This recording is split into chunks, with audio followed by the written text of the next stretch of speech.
They're owed millitudes. Millitudes? Multitudes? Multitudes. Millipedes? It's time to take A Therapeutic Dose, a prescription-strength reality TV podcast that explores the intersection of reality TV and therapy. Possible side effects may include entertainment, strong emotional reactions, and/or laughter. Here are your hosts, Ramona Ramirez and Margie McGee. Hello, everybody, and welcome to A Therapeutic Dose, where we meet at the intersection of reality TV and therapy. I am Margie McGee, and with me, as always, is my dear friend and co-host. Hello, I am Ramona Ramirez Higgins. Hi. Hi. Hi. How you doing? Dude, not good. Not good. Well, bitch. Summer should be fun. This reunion part 3, not fun. They saved the worst for last. Honestly. You were saying like there's so much to talk about. It's like yes and also nothing because those two liars just dug in, lied, picked a story, tried to stick with it. I've experienced a lot of shitty liars in my life, but this was a whole new level. I just can't believe how unaffected they were. And meanwhile, I'm over here like my feelings are hurt. I'm upset. I'm distraught. I'm devastated for the group. I don't know these people. I won't think about them again after next week for quite a while. But like, that was just so, what a bad showing. West and Amanda, you two zombies. I mean, brought to you by benzodiazepines. I would put my life on it. I wish we could blame it on the drugs. I think they are bad people who have decided to lie, and they used a beta blocker so they didn't flop sweat while they carried it out. It was just beta blocker is child's play. They're on the Ativan, the Xanax, the Klonopins, the Alazaprams. I hope so, but I also I do wonder if they are just such, like Ciara said, sociopaths that they are able to show up on a stage, go dead inside, and deliver a script they decided on together and just wait till the buzzer rings and get out of there. It was what a gross display. Which is, and I know we'll get there very shortly, imminently, which is why Bailey is now officially dead to me. Now, see, I got your text and I understand your perspective. I have a slightly different, she's not dead to me because she didn't say, oh, poor baby. She said, I'm worried about you. I don't trust him at all. He's going to embarrass you. Like, it just feels like she was trying to say, hey, there's a freight train coming at you. Care to step off the track? But she didn't pull her off the track. She didn't say, everybody help Amanda. She just was like, I'm worried about you because you're in danger, girl. But she didn't do anything active. I hear what you're saying. Quietly during a break and then didn't say a word, And I think that showed some humanity and did not go further than that because Amanda doesn't deserve anything. She doesn't. We'll get there. But nobody deserves anything, Nobody deserves anything good or anything bad. So I hear that technically, logically, intellectually. Emotionally, I am not there. Emotionally, I am extremely resentful that care was extended to someone who you just got done saying might be showing sociopathic tendencies. Mm-hmm. And if I had seen any of that care expressed towards Ciara, maybe I would be a little bit more open. You don't think Bailey was supportive of Ciara in those first two? I think that given what she has said on Watch What Happens Live and given what they showed us on last night's reunion, I think her focus on who needs care is skewed. I just don't think it's as black and white because during this episode, she turned to Meija and said, like, why the fuck would Dave Portnoy get involved? Like, he's not lying. Amanda's lying. And I took all of that into consideration. She's not, like, trying to paint, like, whitewash this, so to speak. Like Kyle said, if, he worries about Amanda's parents. And if I was Amanda's mom, I'd be glad someone said, like, come sit here. You're being stupid. You shouldn't trust him. He's going to make an ass out of you. Have a good second half. I guess if Amanda gives a shit, then fine. But she doesn't. She doesn't care. She's not interested. and But help. I don't think you can know that until you know, because I don't Bailey's know. friends with Lindsay, not Amanda. So I think she doesn't know Amanda very well. You know, as another human being on this planet, it's so, and I'm with Jesse and everyone else up there. It's Kyle, Andy, everyone was struggling with this can't really be what you're doing right now. This can't be it. You can't continue to lie, right? What are you doing? Like, I think everyone was trying to be like, what the fuck is going on? Andy was like, you're so unaffected. What are you on? Amanda, talk to Ciara.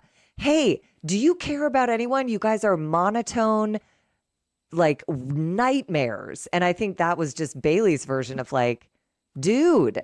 And I think everyone by the end, you know, Jesse was in tears. Andy was like spent.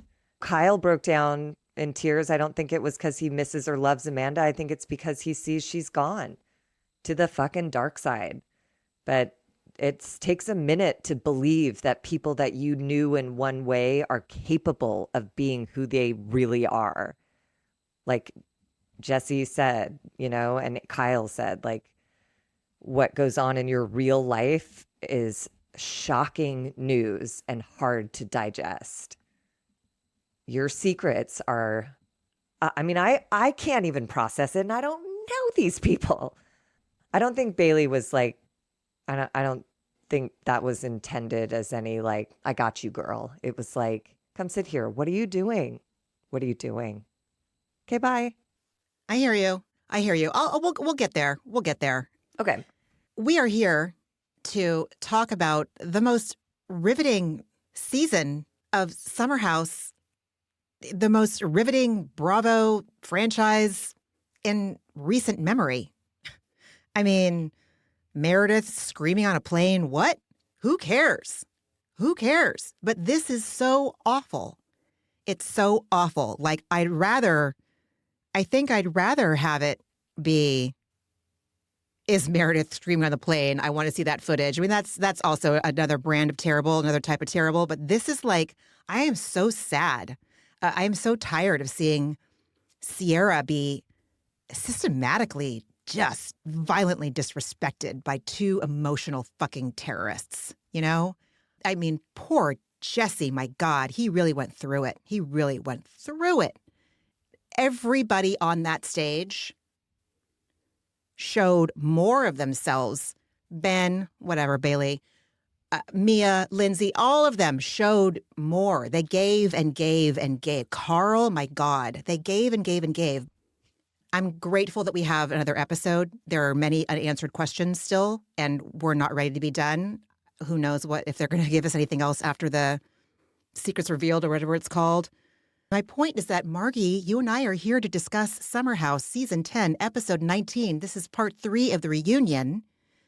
The extended cut on Peacock is only an additional 6 minutes, but if you have access to Peacock, and if you find yourself not quite done, I recommend you go back and watch it for the 6 extra minutes they didn't show on Hulu or cable or whatever last night when it aired. Jesse's explanation for his strong feelings was not in the one that was broadcast on when it aired on Tuesday night, I don't think. So I highly recommend, if you have access to Peacock, going to see that one. But in this episode that we're talking about right now, we open with the cast making their way back to the soundstage after their 1-hour lunch break. We see Ciara wrapping up her phone call with Meija. And this is where we have Bailey on stage as Amanda walks out, and Bailey waves her over to the couch so she can check in with her. And Bailey tells Amanda, I'm genuinely worried about you. And Amanda says, you know, maybe I'm naive, but West and I have had conversations that made me trust him. Bailey says she doesn't trust him at all. Amanda says, maybe that's a huge mistake, but it's hard to be on stage and try to explain myself, but nobody's listening. Nobody's listening, Amanda, because what you're saying is not listenable to. And it's not true. Right. It's garbage, straight up. But as Paige DeSorbo said, Bailey, I don't hate you, but I see you. I'm not saying that Bailey had to be mean to Amanda. I am not saying that anyone needs to go out of their way to be mean to their castmate. She has plenty of fucking problems without that. No one needs to go out of their way to be a dick to her, okay? But I think extending that much empathy and kindness, it was gross. And if you disagree with me, I completely understand. But I would like to ask this. I wonder, what do we think Bailey would have done if it had been Levi sitting where Ciara is? And let's say it was at the hand of Lindsay. And let's say Bailey returns to the soundstage and is watching another castmate having a quasi-empathetic, quasi-concerned conversation with Lindsay while Bailey knows her friend Levi is backstage, gutted and traumatized. I think we can all confidently say that Bailey would probably go ballistic. So trying to soothe or check in with Amanda when Amanda isn't interested in soothing or checking in with herself, I am not here to comfort people out of discomfort that they are reasonably experiencing. Does that make sense? I don't know if I'm feeling this strongly because I'm a fucking woman of color, but all I'm saying is that I've seen Bailey between Watch What Happens Live and the reunion we saw last night. It's just a little stinky. It's a little stinky, and if you know, you know. I was so pissed when I watched this. I don't like to post on Reddit a lot. I like to read it. I knew what I was about to type out about Bailey was going to probably garner me some downvotes. It did, and then it didn't. And then I got awarded for what I said. Someone gave me a reward, and people started chiming in, and I was like, okay, thank God, you know what I mean? Because, like, I know it's just Reddit, but it doesn't feel good when your takes are, like, ripped apart or whatever. But I think that if it was Levi instead of Ciara, it'd be a real different story. And I don't think Bailey would be cool with anybody checking in on whoever offended Levi, if it was Levi, hypothetically. I don't trust her, dude. I was straight up just grossed out. I just had a different perception of that. I didn't see her extending a hand to Amanda. She just said, "You okay?" And Amanda said no. And then she said, "Come sit." And then all I heard her say was, "I do not trust him at all." And Amanda said, "Maybe this will be a huge mistake. It's just hard to sit on a stage and explain myself when no one's going to listen." And Bailey just said, "Yeah." And I read that as not like, "Yeah, it's so hard." Like, "Yeah, nobody is going to listen to you." So it's just an interpretation. I'm not a woman of color, so I certainly won't try to speak to it from that angle. But I am a person who's made huge mistakes in my life. And to be on an island, like Kyle said, it doesn't help anyone get better, you know? And I'm not saying it's Bailey's job to rescue her, but I also don't think she did any activism for Amanda. She asked a question, told her perspective. "I do not trust him at all. He's going to make a fool of you." And then contributed to the discussion in a way that shed light on the truth, which is like, why would Dave Portnoy lie? So why is Amanda denying something that makes no sense? So I don't know. I just didn't get her. I didn't get the sense she was taking a side. Her tone and her overall, like, she was oozing safe space. I didn't get that. I totally did. And Okay. I wasn't looking for it. I wasn't looking for this at all. I don't have a chip on my shoulder about Bailey. Like, I even gave it to her in that first episode, in the first installment of the reunion. Like, okay, Bailey, I get it. I see what you're seeing about Ben. Okay. I was surprised. I didn't expect anyone to reach out to Amanda. And to me, it just was another missed opportunity for Amanda to say anything honest, meaningful, or emotional. But that's the thing. Like, after watching for hours and hours, why even extend her the kind tone? In my experience, I have had people in my life who have betrayed me in a way that I cannot believe is possible. And so I keep reaching out to be like, no, but now it's just you and me. So obviously you're not going to continue with, and then they do. And you're like, wait, what the fuck? So like in a public arena, you're going to say a thing, but I know you so well. I know you don't believe that. So I'm going to get you privately and be like, come on, man, like we're friends. What the fuck? And then if they stand in that position still, it's like That's, for me, that's part of my slow learning process of who people really are, because I don't want people to be bad. So I give them the opportunity in a private way to be who I thought they were.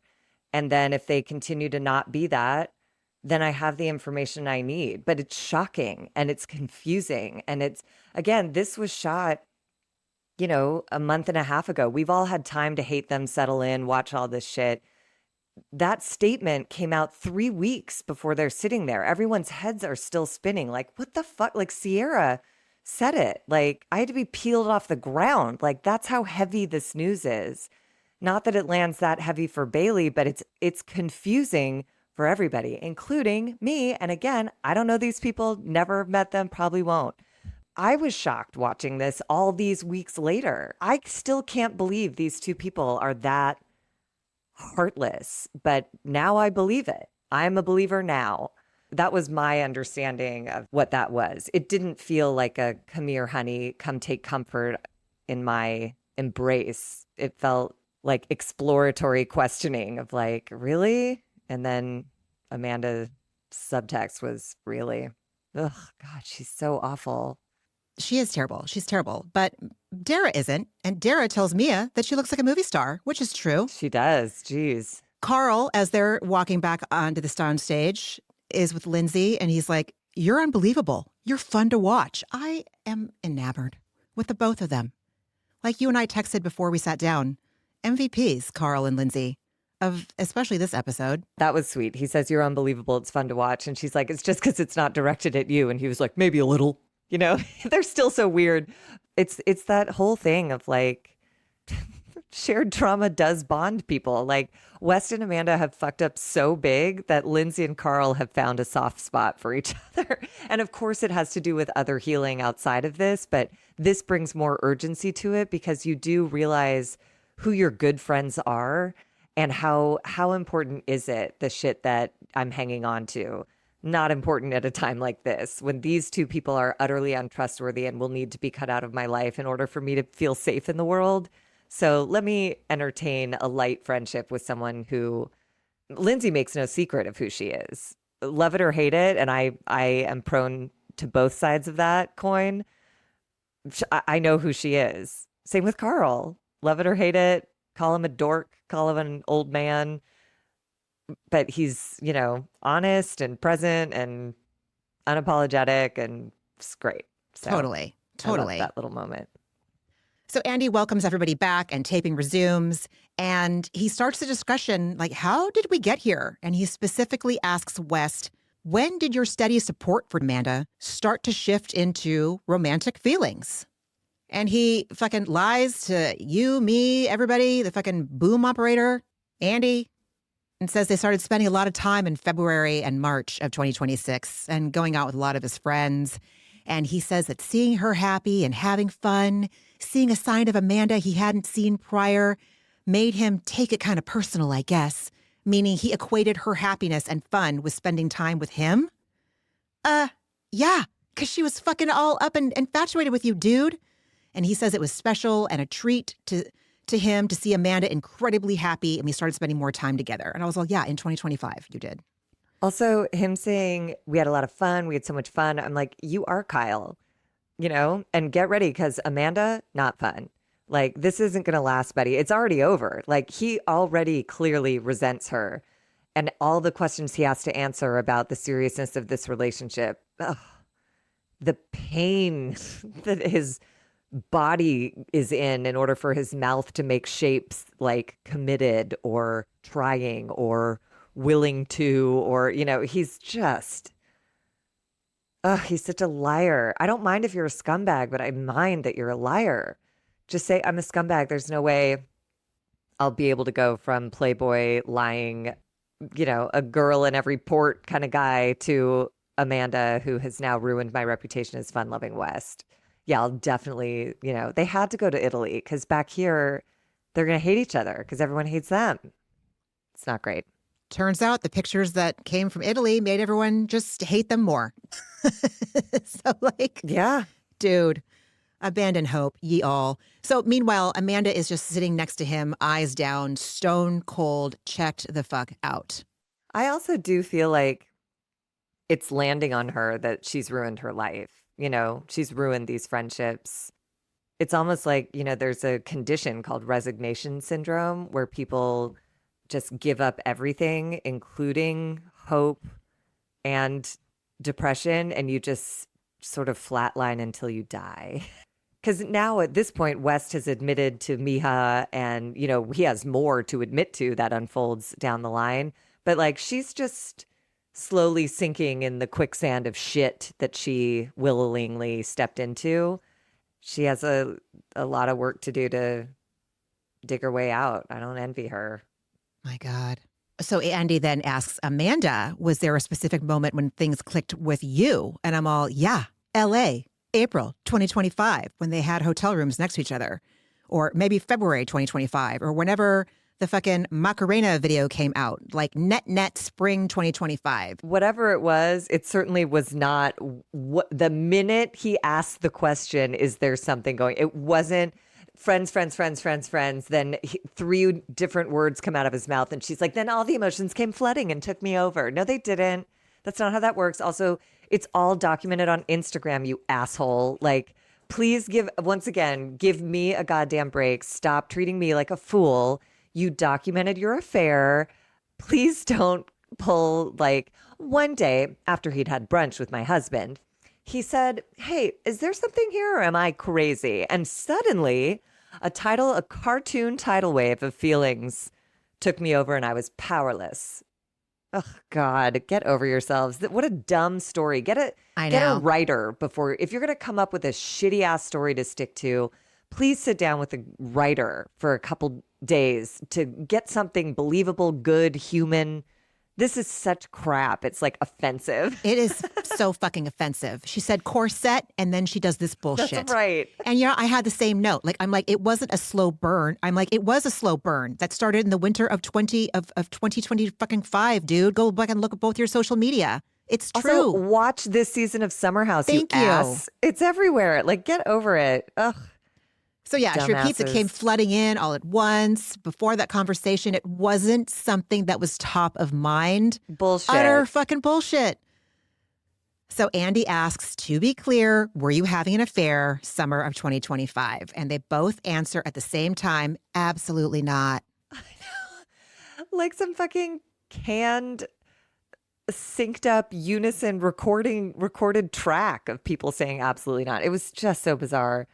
And then West does this, like, the thing that I hate. And I'm so glad everyone jumped right on his ass when he's like, you know, I know we've lied so people won't believe us up here. And I apologize for that. And Jesse goes, no. Not only did you lie, you made us feel crazy for thinking that this was going on. And guess what? This was going on. And you can't, this to me is also, if anyone's ever curious about like why there's a difference between an apology and an amends, Wes' refrain through this whole fucking reunion is, I apologize for that. I apologize for that. I apologize for that. I acknowledge that. I apologize for that. I hear that. You're not wrong. I apologize for that. It's nothing. It's substanceless. He says nothing about like, here's what I'm going to change. Here's how I intend to earn your trust back. Here's why I'm not going to earn your trust back, because she's so worth it to me. I'm willing to sacrifice all of you guys for this level of love. Nothing. He's just trying to like skate through this 3 hours and get it over with and move on with his life, which is exactly what he's done, because now he's on his podcast, all animated, being like, what? Like, I'm the only guy who's, you know, kissed the ex of someone else? Like, get over it, everybody. It's like, wow, where was this guy on the reunion stage? Scumbag. And I loved that after Jesse said that, Kyle, Mia, Lindsay, Ciara, they're just jumping in with reinforcements. Lied to us, gaslit us, tricked us, made us feel like they're all trolled just, us on the internet. Trolled us on the internet. And Ciara closes out by saying, you're so fucking calculated. And it's true. This performance is calculated, and Amanda's going off book every now and then. And West is getting held to the fire a little more than he expected, I think. So, you know, there are a few moments when Amanda turns to him with like her big wide saucer eyes, like, what? Like, it's a mess. It's a mess. And again, the truth is so much easier. There's so much more ease with people telling the truth, even when they've done something awful. there's a peace that overcomes a person when they're telling the truth. There's freedom, even if people hate you because you admit what you did. I don't know what this is that stirred up in me, but it is so unpleasant. I can't stand them. I can't stand them. It's a very long hour with them. Totally. I'm having a ridiculously strong, like if someone was to say, Ramona, oh my God, you're borderline like parasocial, I would say, I totally get why you're saying that. I've been asking myself, like, what the fuck? But I think it is because watching two entitled assholes disrespect everyone watching and their fellow castmates, it's emotional fucking violence. So then Meija chimes in to sort of lay out the case for her believing that they were hooking up over the summer.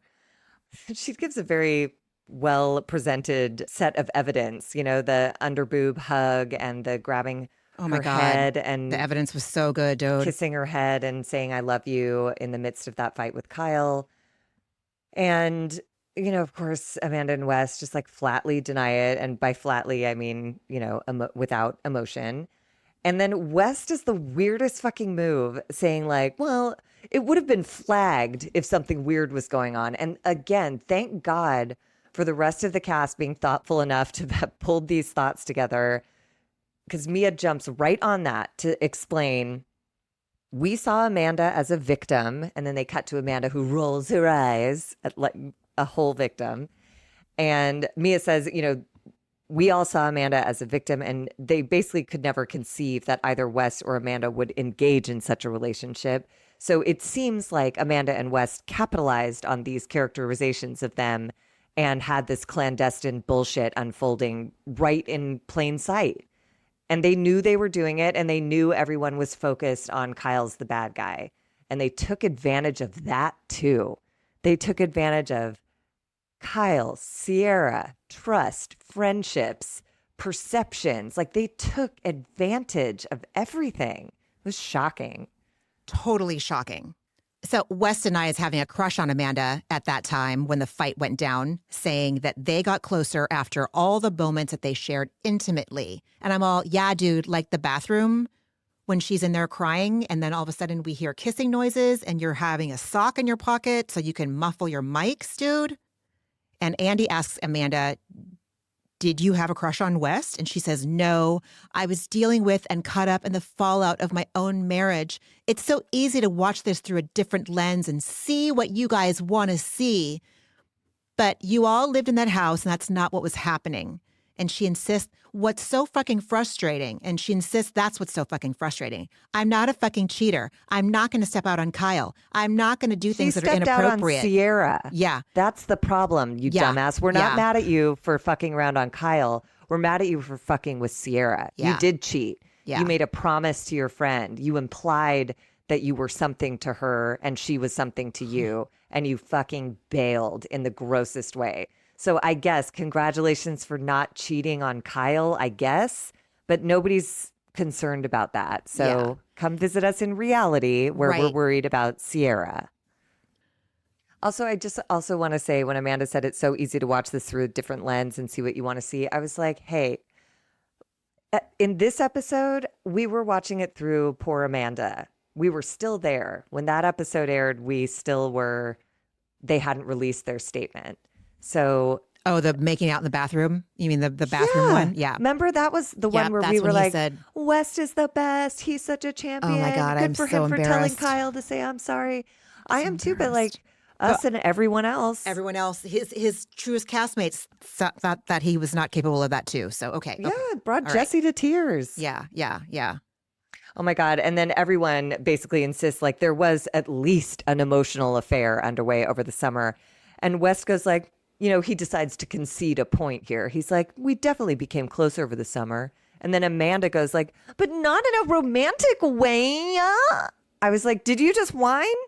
Did you just whine? Like, she is so off every mark that was ever, like, I just can't believe any of it. I can't either. And this seemed like a calculated moment for Wes. Like, well, enough time has gone by when I'm defensive. So this feels like a good time to pepper in a little contrition. We did get closer this summer. Fuck you.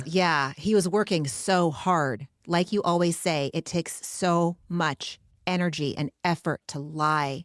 Well, and I think that's why it looked so strained on him and Amanda, because they both knew that everyone in that room, including Andy and probably all the production people, knew they were lying. So it's even harder to lie when everyone is looking at you like, what the fuck? Like, there was a universal expression on everyone's face, and it like looked beautiful on Ciara still, but it was that like shit smelling face of like, are you fucking serious? Jesse had it most of the time. Ciara had it most of the time, you know, except when both of them were brought to tears by these dickwads. But everyone was just like, are you fucking seriously trying to sell me a shit sandwich? Stop it. I know what shit is. Stop telling me it's caviar. It's poo. I know that. You know I know that. Fuck you guys. Every time the camera panned to Dara, her mouth was Yes. open. Like her face was facing them and her mouth was like Uh-huh. open. Because it's insane. It's actually crazy, this tack they took. So thank God Lindsay brings up Amanda yelling at West after the Vegas VIP party. And she's like, it seemed like you yelled at West for making out with Emmy sitting next to Ciara on behalf of yourself, not on behalf of Ciara, like you marketed it to be. And then they roll the tape, thankfully. And Amanda she's going to stick with this fucking refrain. No one felt that way in the moment. Nobody had all the information. Now we do. Yeah, so now we feel this way because now we're informed. Exactly. It's funny. She's not activated by anything else. She's just looking down, checked out, whatever. But then it's like, it's so interesting where she chooses to become, what activates her, you know? So Kyle says, I have one timeline question and then I'll take them at their word. Famous last words. I have questions and I'm not Kyle. But I appreciated it because at a certain point, there's no point in drilling down on a liar. If you're going to say to them, this is the last time I'll ask you, you have one more opportunity to tell the truth. And if they choose to lie, then it's over. Then every time I ask you anything, you've chosen to lie. So like, okay. So I didn't mind this tack of like, I'll ask this one more time because you've been lying up to now and I'm going to ask you to not lie anymore. And that's up to you whether you do or not. But I just felt bad that he felt like he had to say that, or he felt like he had to have a limit on how many questions to ask, because of all of us, he and Ciara are owed answer after answer. They're owed minutia. They're owed millitudes. Multitudes? Millipedes? But Andy, about 100 times over, was like, we have a hard out at 7:30. It's got to be a quick pee break. We have a hard out at 7:30. Hard out at 7:30 was like, so funny. I don't know. So Kyle's question is, and again, I can't believe I'm about to say these names on our fucking podcast. Like, I can't believe it. So he references the Barstool Sports guy and someone who goes by the name Brianna Chicken Fry, my God, telling them that they were a thing at the Super Bowl. But I think what was new to me in this, so I don't follow Brianna Chicken Fry. I don't really know who she is, but it does sound like she is a friend of West, or she's close in West Circle. Okay. Yes. So that gives some real credibility to her. And apparently it was said like very casually in passing, not like, here's a bit of gossip. She was like, no, yeah, they've been together since, whatever, January. Yeah. So there was a video that came out. It is Brianna Chicken Fry, Amanda, West, and West's friend that has the mustache and brunette hair. He was at the Ben Australian happy hour thing. It's the four of them walking. Amanda says something about a hard launch, but nobody knows it yet. And then the camera pans to West and then it goes dead. She was there and Amanda looks very happy. Amanda, let me put it to you this way. Amanda doesn't look anything like she needs concern from Bailey in that video. She's out there going out. I think she's wearing leather pants and a faux fur jacket. Have fun, Amanda. Kyle seems to dig in on asking if anything physical had gone down between West and Amanda in the 2 weeks between West and Amanda rushing out their separation statement, as we learned last reunion, and the Super Bowl. So there was 2 weeks in between when Amanda was putting pressure on Kyle to get that statement posted and the Super Bowl, where it appears to be confirmed that they had been together for some time. And Kyle says, someone in the Barstool circle DM'd him and said, don't let Amanda and Wes fool you. They hooked up in 2025. And both Wes and Amanda deny it. They just are so unbelievable. It's like, why even deny anything? And also, like, I don't trust just a quick blanket denial. I would ask Kyle, like, what exactly did they say? Where, when, and what time did this come from? Because if it really didn't happen, I can tell you where I was and how it's impossible that that could have been so. But instead, these two fucks had their locations off. They were posting on Instagram. They were very adept liars until they got caught. And now they're just coming off like unscrupulous idiots. I have a theory, and this is probably not even that deep, but you know how Amanda has been wearing her hair differently and wearing her makeup differently all this whole season. And in the social media post that she posted that said, broke my wedding vows, and she's not wearing mascara. And that's the wedding vow she broke because Kyle's like, I guess she said in her wedding vows, I'll always wear mascara because that's what Kyle likes. Yikes. I have a feeling that somewhere along the way, West, you know, the kind of guys that are always like, oh, you look so good without makeup. Oh, you look great without makeup. And great. God bless. Like, I love that. But I have a feeling somewhere along the way, West probably said to Amanda, oh, I like it when you wear your hair like that. Or you look good with no makeup. And she just Gwen Stefani'd with it. Made it her whole fucking persona. Well, and I think that's who she is. And I think that's why there's concern for her, which is like, who are you? Ciara was imploring her to take some time to figure out who are you instead of being Kyle's wife and West's mistress. She went directly from Kyle's wife to Manders. And I'm sure you're right. I'm sure he was like, Manders, why would you make that a wedding vow? You look great without mascara. Let it rip. And that gave her confidence because she doesn't know who she is. I was a chorus girl, you know, like for so many years. And they drill into you lips and lashes, always lips and lashes. So I like never leave the house without mascara and lip gloss. It's literally the first thing in the morning. I brush my teeth, put on chapstick basically, and mascara before I walk the dog. It's just part of my routine. It's who I am. And I know it's ridiculous. I've talked about it in therapy where my therapist is like, why don't you just try not wearing mascara? And I was like, because I don't want to. Like, I don't, it doesn't matter that much one way or the other. And lips and lashes are just like part of my personality at this point. Anyways, Amanda doesn't know who she is.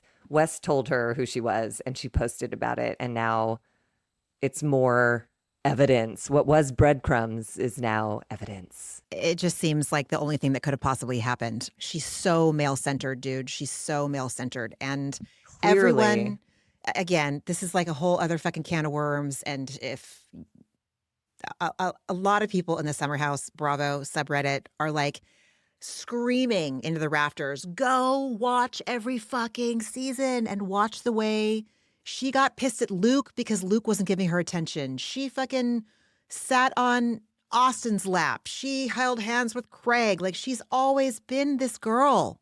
And I'm like, shit. But again, I was blinded by Kyle. She chose a good partner to hide behind. She chose, you know, the loudest DJ in the room. She did. Because he takes all the focus. So like you wouldn't notice she was sitting on Austin's lap or holding Craig's hand unless you're looking for it. But yeah, she's not great. Amanda swears on her own life and the dog's life, which I found very disgusting. Especially when you're like in a position of right now, there's no trust. So it's hard to believe you. So when you start bringing like your own life and dogs' lives into it, it just feels like, I don't believe you. And so it makes me feel like everyone's lives are at risk. Wait till you earn my trust back before you start swearing on innocent souls. It was totally out of line. So Lindsay makes a little aside to Kyle, like, I think an emotional affair is so much worse than a physical affair. And thankfully, because Kyle wasn't pressing the emotional affair of it. He was like pressing them about when did they physically hook up. And so when he said to Lindsay, I agree, but there's no way we're going to prove that, I was like, okay, phew, he's with us. He knows that. He's just like, how do I prove that? And I'm like, you pull the fucking text transcripts. You know what I mean? And again, she posted the text So many. Like, and I love that she's like, well, Yeah. lots of people use disappearing text, and everyone's like, it's West's signature move, which is also so shady. Makes so much sense. Why are you too. doing invisible? Like, you're so weird. Ugh. He's so gross. So Meija asks Amanda and West, did you honestly just come forward because there was so much speculation?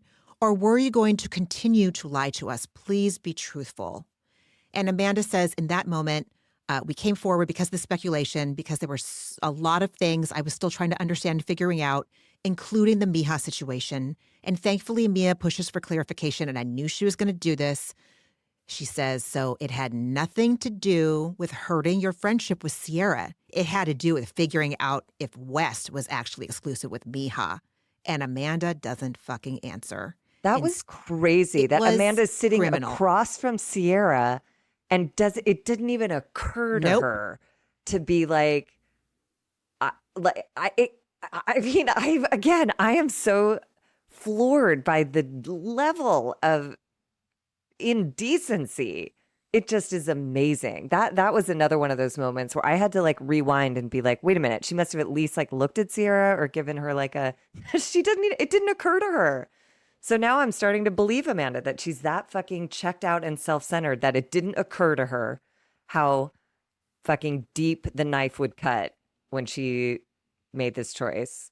In the snottiest, shittiest voice, she just says, again, I know I fucked it up. I know I didn't handle it right. In that moment, that's all I could understand how to do.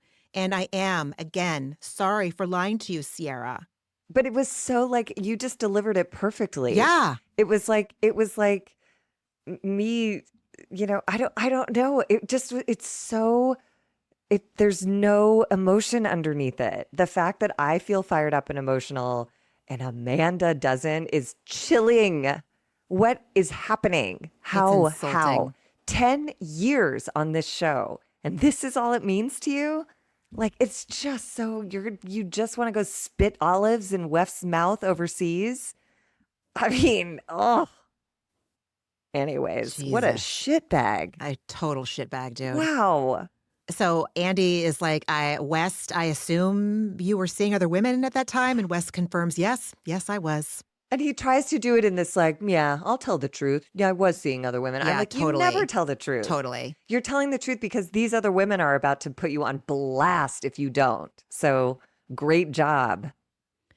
And Andy asks, did Meija know you were seeing other women at the time? And Ciara shakes her head vehemently. And West says, obviously, I wasn't the clearest. I told her it wasn't an exclusive relationship and then he takes a glacially long pause. November or December, like way. A, I don't fucking believe that he ever said that. And B, he didn't. The pause told us everything we needed to know. Everything you're about to say and everything that led up to what you're about to say is false. So great job, you dumbass. Liar. So Ciara cuts him off and says, you sent Meija flowers on Valentine's Day, and then just says, when does the lying stop? When does the lying stop? And Wes says, I haven't been clear with a zillion women I've dated prior to this. Oh my God. And Dara, this is one of the times when Dara's mouth is just like her jaw is on the ground. Well, that was one of the times when Amanda's head like did a slow turn because it sounded like the Valentine's Day flowers bit of information was news to her. Like West, and no one should be surprised, but it is amazing the lengths the man has gone to live a quintuple. Who knows how many lives this guy is leading at one time? He's scary, legitimately scary. And the willingness to keep trying to come up with a lie that'll cover it. I wasn't clear, go fuck yourself, which means you didn't tell her you were sleeping with other people, which you know would upset her, which is the same fucking thing you did to Ciara when you guys broke up. And then searching for November, December to make it line up with the timeline that they're saying with Amanda to give it enough space. Like he's just doing pathological math. Hate it. Pathological math is so fucking perfect to describe the mental gymnastics this man is doing. So simultaneously, Kyle and Ciara are like, so this is your style? This is your MO? To date multiple women and just lie about it? And Kyle spells it out. you understand how that could be concerning because I still care for Amanda, right? And West mimics like he understands. Who fucking knows at this point? And Kyle says, wait. I'm sorry. One last question. I'm all, oh my God, man, please just give yourself the questions because I want you to ask them on behalf of me. And Kyle says, were you exclusive with Meija? And Wes says, I mean, no. She thought that we were. Roll the social media posts. And also how gross that he puts it on her. Disgusting. Just say, no, I wasn't exclusive. And I did cheat on her. Like, she didn't come up with we're exclusive out of nowhere. No, dude. I was so mental about that, about the define the relationship conversation, the exclusivity conversation, the monogamy conversation. Like, that is top of mind in early dating phases of like, when do we address that? Do I want to address that? Does he want to address it? Will I lose him if I say that I want that? Blah, blah, blah. Give me a fucking break. Like, and Meija seems like a really decent whole person because she's hurting in ways that make a lot of sense to a human experience. And she's pissed in ways that make a lot of sense to the human experience. And all the pictures they showed of her with West in November and December, snuggling, smiling. It looked like one of them was taken in bed. Like, fuck you, West, honestly. Fuck you, West. Fuck you, West. And you kept her off in Montana or whatever so you could just visit her when it so pleased the king, you know? Ick. They met in Montana where they both went to college. And then she moved to Philadelphia because that's where she could afford. She couldn't afford to move to New York, but the closest she could get to West was moving to Philadelphia. So that's why she relocated to fucking Philadelphia, was for West. Wowie. Yeah. He's violent. He is a manipulative terrorist. So Ciara says she thought you were exclusive because you were saying these things to her. And Lindsay just repeats, you're a pathy, dude. You're a fucking pathy. And Kyle tells West, you're lying because earlier in the day, you said you weren't exclusive with Meija. So West, we know the truth. And they just got done with another FaceTime call with her, you know, on lunch break that West doesn't know about. He thinks he's so fucking slick, dude.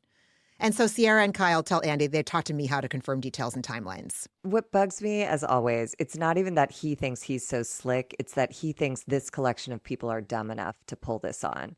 That and is I a hate very that. important distinction. Thank you, Margie. I Yes, hate yes, that. yes. And so Andy confirms with Wes that he was dating Meija. Wes says secretively, gross. Yes, gross. Even though we already know how he sold it to Meija, poor thing, for like, you know, well, we have to for the show or I'll get fired. Like, what a disgusting, diabolical piece of shit. But like to hear him say it out loud, like, can you imagine being referred to as like secretively we were dating? She thought we were exclusive, that idiot. But I do want to say about the for the show thing, like everyone brought that up and was like so judgmental of West. And I have such a problem with Ben. Where was everybody when Ben clearly pulled that shit with Sabrina? It's clear they were dating the whole time. And yet he let that whole Ben single, let's have a party for him in the city thing go down. Everybody pulls the for the show card when it's convenient for them. I can see that. I think all those boys have pulled it, including Jesse probably at some point. Like, however, Jesse, I do think is growing up in a really painful, sad way, but like it looks like it's actually really happening. Like, sorry about it and you're welcome. As one of my therapists says, sorry about it and you're welcome. Because this is like everyone their hearts are opening for Jesse. And his heart is exposed. He totally got shredded. We learn about how deep this wound goes with him this summer alone, and or this season alone. And yeah, he's being forced into a growth spurt here. Ciara does tell West, like, listen, I know you were saying I love you to Meija, and you can't even fucking look at me right now because you know you're lying. And Andy asks Amanda, does it give you pause? Because he was saying I love you to Meija. And Meija thought they were monogamous. While Andy is saying that, Ciara also adds, West flew Meija to Bozeman, Montana for a game that they were all going to go to with his dad. West loves to introduce people to his family. And people are now saying it's part of his manipulation tactic. It makes you think you're special or safe because that's a grand gesture. I also think it's a performance for his family. Oh my God, Look, you're so I'm right. dating this one girl. Aren't you proud of me? Cut to, a dick in every hole every hour of the day in New York City, Right. but they don't have to know about that. They see this lovely girl, Meija, who West really connects with, has known her since college. Isn't that sweet? So he gives his family a great story to tell. He tells this long distance girlfriend something that makes just enough sense to be believable. And then he goes and does who and whatever he wants. And if Amanda thinks she's exempt from that equation, she's nuts. She's fucking nuts, dude. So Amanda says, I had some of this information, not all of it. Yeah, I bet. I bet. I bet. And Andy asks Amanda, are you worried that West was sending Meija flowers for Valentine's Day? And Amanda says, well, at that time, there wasn't really anything going on between us. And 2/3 of that couch on the opposite side erupts in what about January? And that's when Bailey manages to tell Mia, yeah, I mean, the Dave Portnoy of it all is very incriminating. So Andy asks the cast, has anyone else met Meija? And Jesse says, yeah, Ben and I have. And then we see a photo dated April 14th, 2026, which confused me because that's 2 weeks after the statement came out that Amanda and Wes were dating. So I don't know what. It's been 2025, right? I don't know. I mean, the photo said April 14, 2026. Oh. Maybe they got the date wrong, or maybe West lied to Meija about the statement or what it meant. Like he had to say that or something. I don't know, but I was confused. And Jesse was in that picture too? Yeah. Jesse. Yeah, it must have been Ben, dated wrong. West, and I think West's mom. I don't think Jesse could have stomached that after that Oh, yeah, statement that's was true. released. So I think that must have been dated wrong. It was God, I'll probably go just a back little- and watch. Or, Maybe I but I won't. mean, production may have just put the wrong. They may have written 2026 meaning 2025. You know what I mean? Yeah, hopefully, because Jesus. So Wes keeps saying the word girlfriend isn't true and says, yeah, because you gave her loopholes. Yeah, Ciara's like, you love a loophole, and like, is this when everyone defines what a girlfriend is Yes. for West? Wes clarifies to Andy Cohen that Meija thought they were in an exclusive relationship, and Cast pipes in, that's what a girlfriend is. That's exactly what an exclusive relationship is, your girlfriend and boyfriend. And he knows that. Like his semantic tap dancing is so reminiscent of I did not have sexual relations with that girl. Okay, but you put your dick in her mouth. So like it kind of counts. You know what I mean? You know what? They must have gotten the date wrong, Margie, because college football is not played in April. I mean, it could have been a spring game, but I just that statement rocked the cast so badly that I think if Jesse's in that picture, there's just no world where that far. That's so That's true. 3 weeks after that statement was released. Like I don't think Jesse could have tolerated. Yeah, I think it was just a misprint or whatever. Because Jesse says they met in October when they went to Montana. And Jesse said, my impression was that Meija understood that she and Wes weren't exclusive. But now it feels like Wes probably told her this is all for the show. And Kyle interrupts and says, that's quite literally what he did because they just got done again talking to Meija on FaceTime over the lunch break. So. Oh, House of Cards, West. It's all coming crumbling down. Yeah, Andy asked Jesse what he wants to say to West. And Jesse, well, tearing up and crying, says, I'm not the person who needs sympathy, but I feel for Ciara and Kyle. It hurts deeply, and I just feel lied to. I'm really upset that the sanctity of this friend group has been broken. Today has proved that I would never have expected this out of you. I'm sad about it. Oh. And then West says, I apologize, Jesse, looking forward. He does not look at Jesse, who is weeping. And I thought that was really, I think that is the point that was driven home in this segment of the reunion is like, this segment of the reunion is proving what West is actually capable of. And everyone, and Amanda as well, everyone up there is coming to terms with it in real time. And for Jesse, it's deeply sad. For Carl, when he sort of tries to shake some sense into Amanda, he's just flabbergasted. Like everyone is trying to like make this make sense, and it doesn't make sense, but it is true. That is what this reunion proved. These two people are nefarious at best. perfect word to describe them. Perfect word. Perfect word. Kyle is stunned. Andy looks downtrodden. Look at all this damage. Look at all this wreckage. So Andy asks Amanda and West, have you been monogamous? And he focuses on West, who says, we Hold on. Oh, go He ahead, says, go ahead. have you been monogamous since expressing feelings for each other? Then there is a pause the length of 45 freight trains while Wes just looks like the wind got knocked out of him. And Andy literally has to say to him, West, have you been monogamous? And he's like, oh, well, not when feelings were first expressed. And Kyle literally goes, what? Like, it's just gross. It is so gross. So no. So he lured Amanda away, started fucking around with her, harming Ciara, both of them knowing what harm this would cause to Ciara. And he's still fucking other women. And he claims that monogamy kicked in the day the statement was released. And I think that's why he looks miserable, because I think he's so used to his appetite being satisfied by every flavor he can get his hands on. And I think he's so disappointed that it's come to this. I gotta give it my best with Amanda. Ugh. Good. I don't think that she was lured away. I think that it was 50-50. Absolutely. I mean, I didn't mean to imply that, No. but I do agree with Lindsay when I do think West he's been at this for a long time. Like he is a master in gaming, in manipulation. Like he's really good at it. We all bought in. Amanda's kind of a dope, but she knows the difference between right and wrong, and she made her choices. But West is playing like a grosser game, I hear that.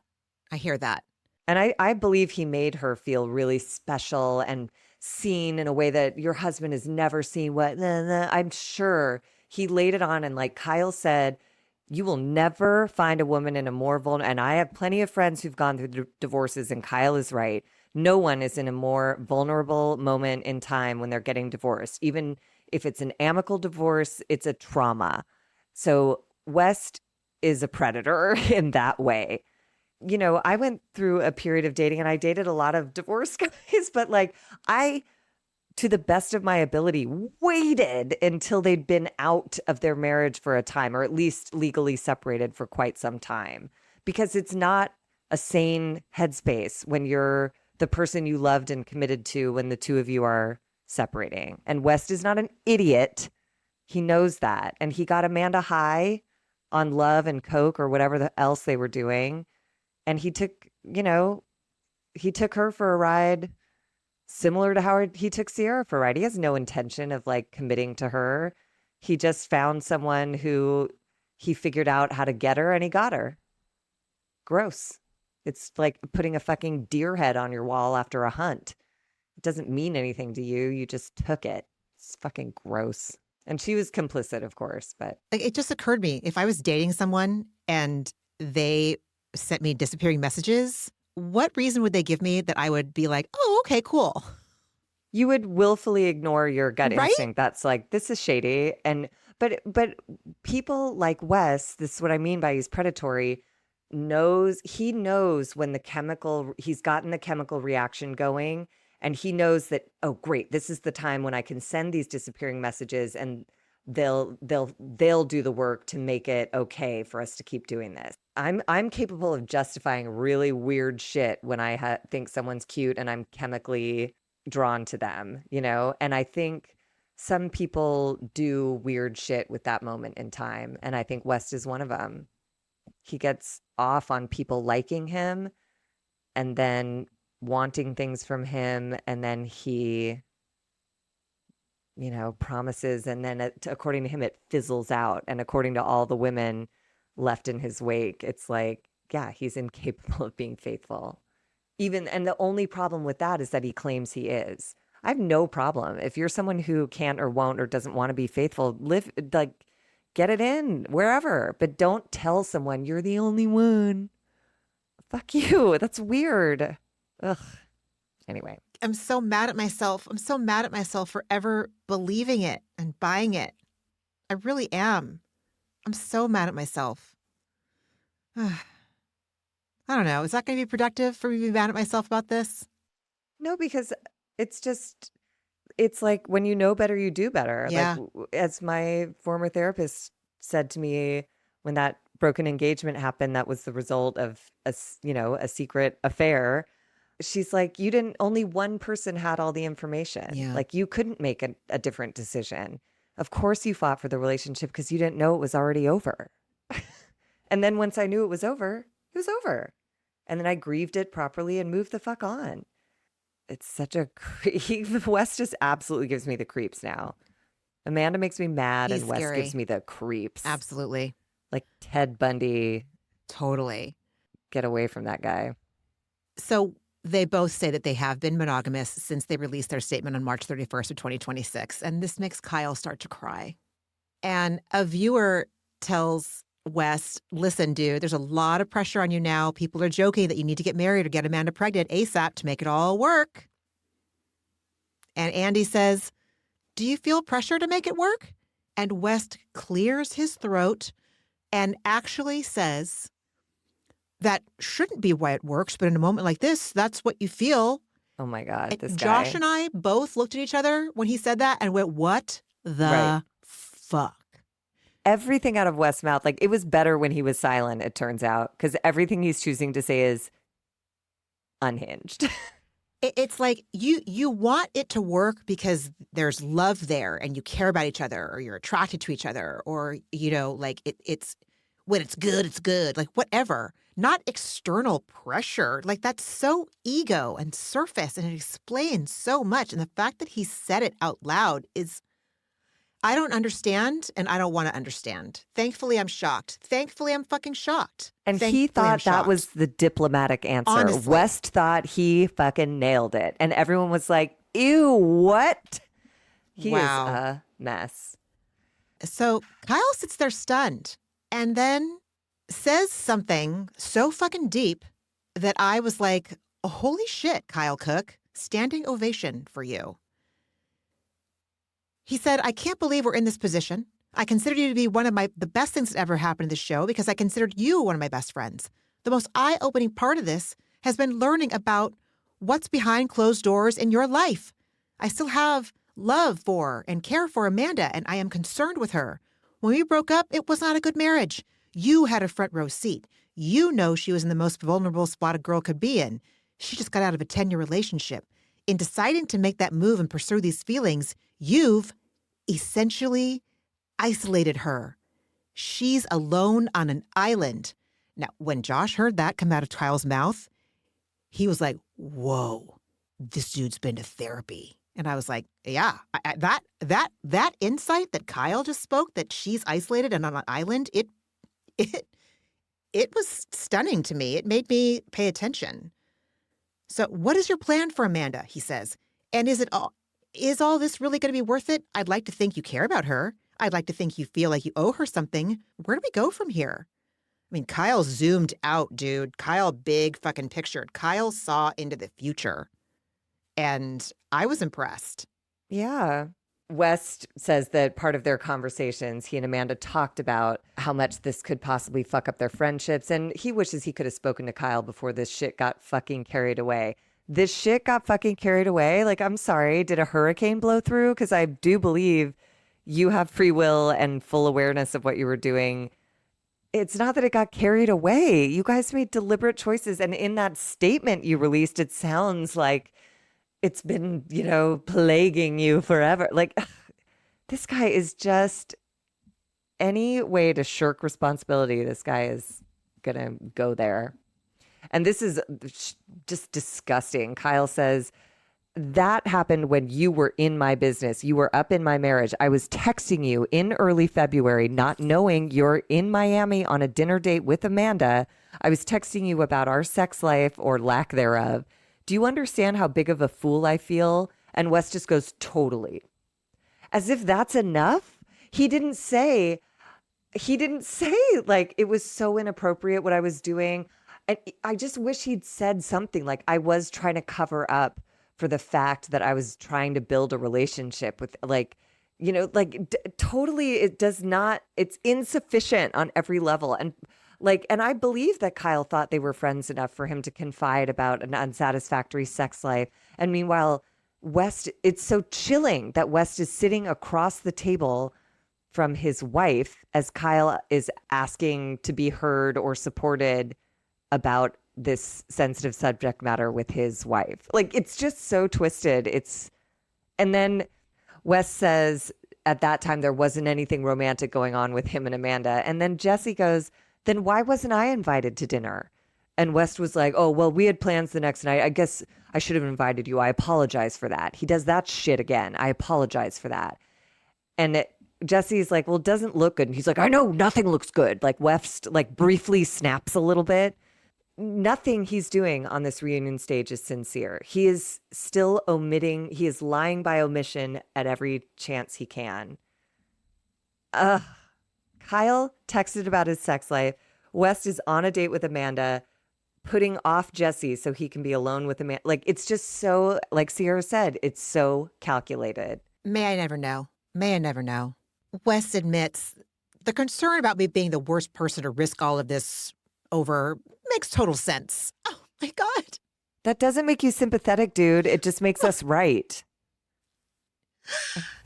Kyle's like, I care about Amanda's family, and we just exposed you for having a full-blown fucking girlfriend, dude. And Lindsay asks West, is there anything you can say or do to make us feel better about all of this? And Ciara says, you haven't even said anything along the lines of like, well, all of this blown up, Amanda's worth it. Ciara literally tees him up and says, like, you haven't even said she's worth it. And West doesn't say she's worth it.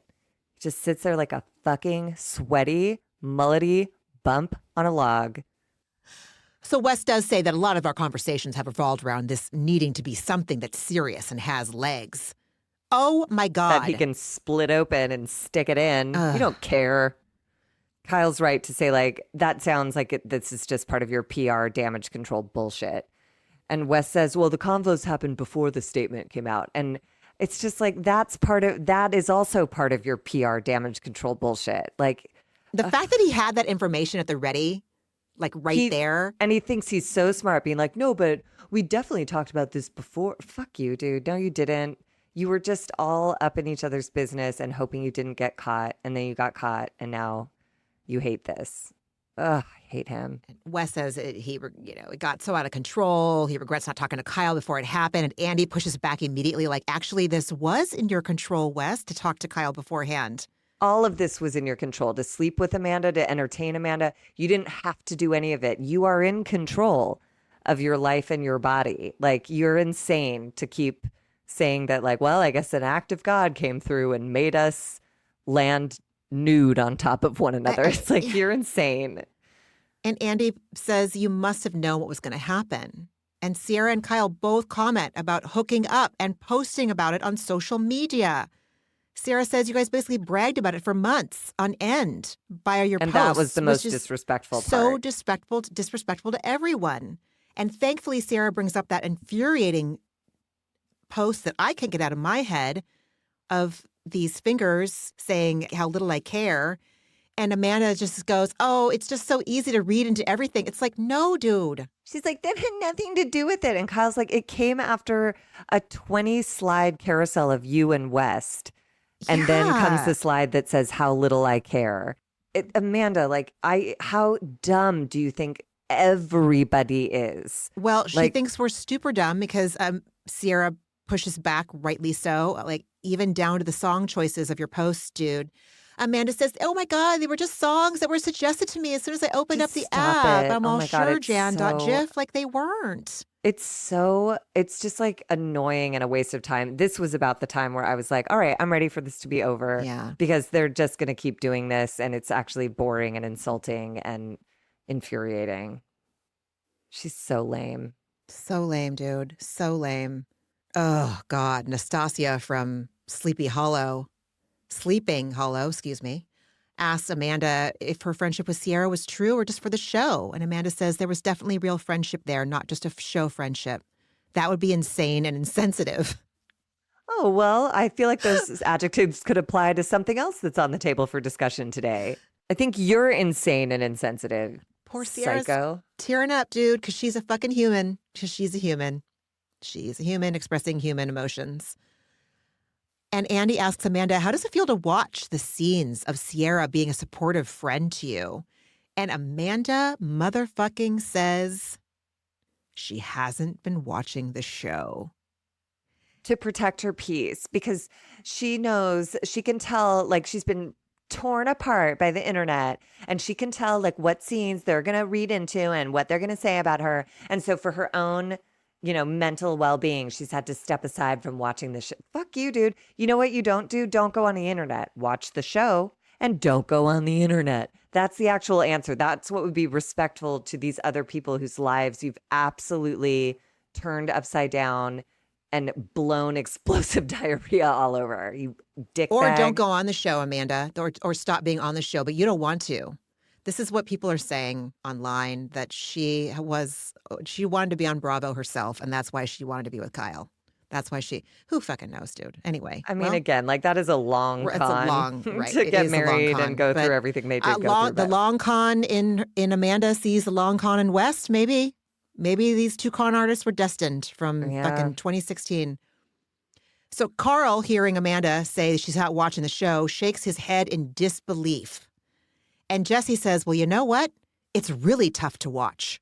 And Kyle asks her, do you plan to? Because not watching feels like a cop-out. Hell yeah, Kyle. It is a cop-out. I'm so glad he said it. Me too. And for me, watching the second to last episode was the hardest thing I've ever had to go through. That's what he said to her. I don't know what that episode was, but I also, it's at the that fight moment. Episode. Right. It's the fight episode.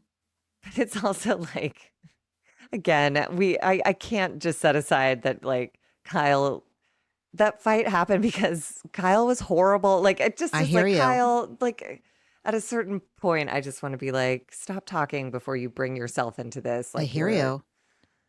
Anyways. Amanda says that she will bring herself to watch after the reunion or at some point.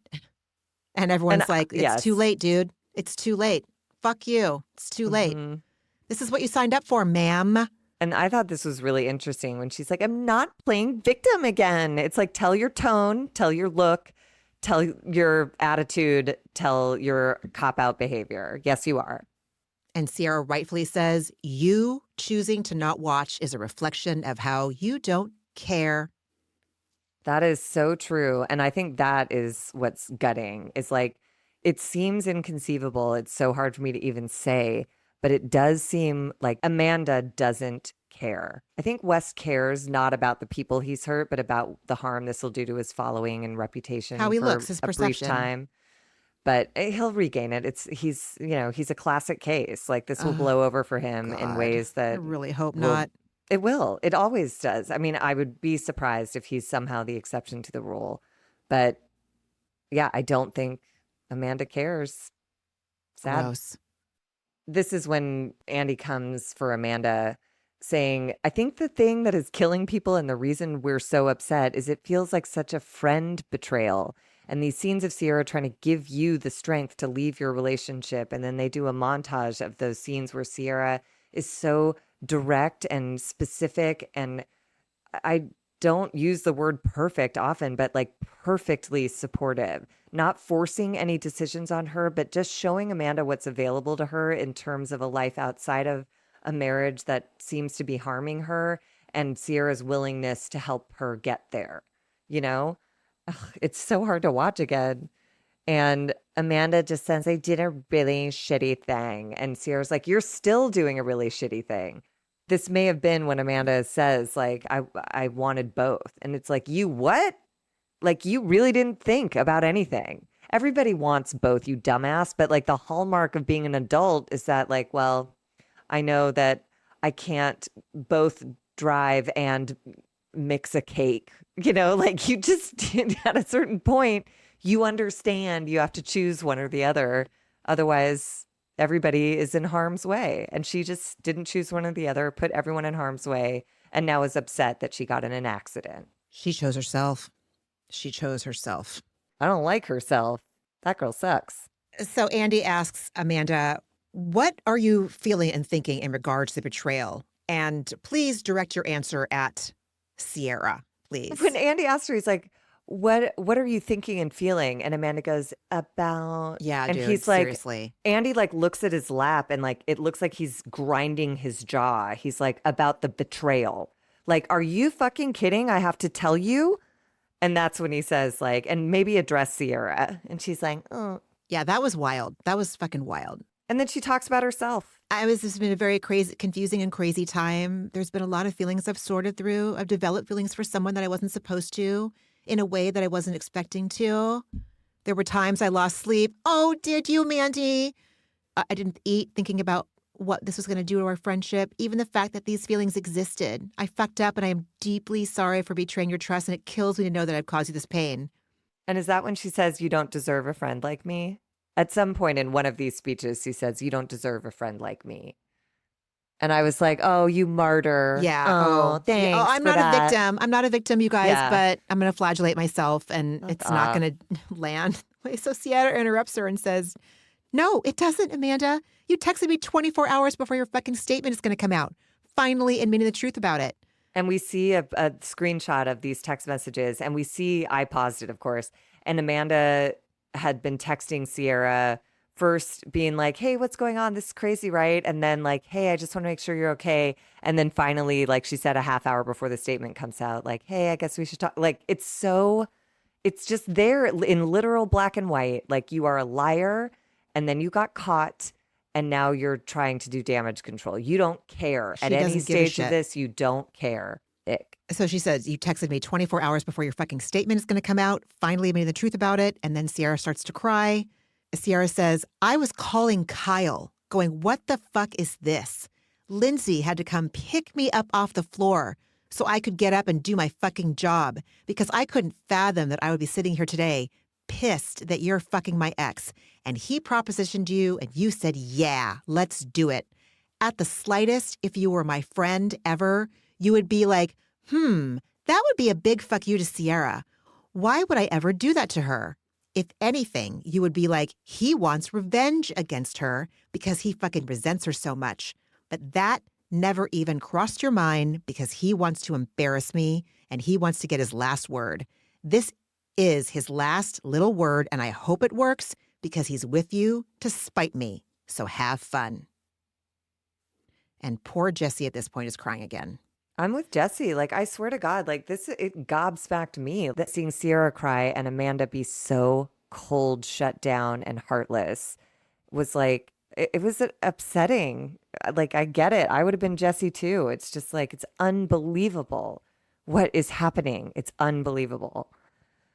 Ugh, come get your girl, Katie DeLuca. And then Andy asked Ciara which scenes have been the most difficult for her to watch. And she is honest, which means she's crying. So that's indicative of a human telling the truth about something that caused them pain. And she said it was the last episode when they're all leaving the house. And regardless of this affair, something in the air made it feel like it was going to be a major pivot. It was emotional for Ciara to see the scene of her and Amanda saying goodbye. And Ciara's crying intensifies. And Ciara was talking about watching back, holding Amanda's face, telling her how special she is. She's seen, she's loved, she deserves the best. She says, it fucked me up. And then she says, it's bittersweet. And I bristled at that at first, but I'm like, no, that's true. And that's what's hard, is it's not just like, fuck you, bye, cut off. It's like all of the sweetness of the friendship is still alive, but you just poured this like hateful molasses of shit over it. And so it's going to die eventually under the weight of whatever this is that just landed. But like, it takes a minute. And the sweetness is still a close enough memory that the bitterness is confusing and devastating. So Andy asks Ciara, do you regret the final weekend in pushing Amanda to do something about ending her relationship? And Ciara says, no, because I wanted her to feel a sense of relief. I wanted her to be able to exhale for a second. I want her to be able to think about herself and what she wants in this life.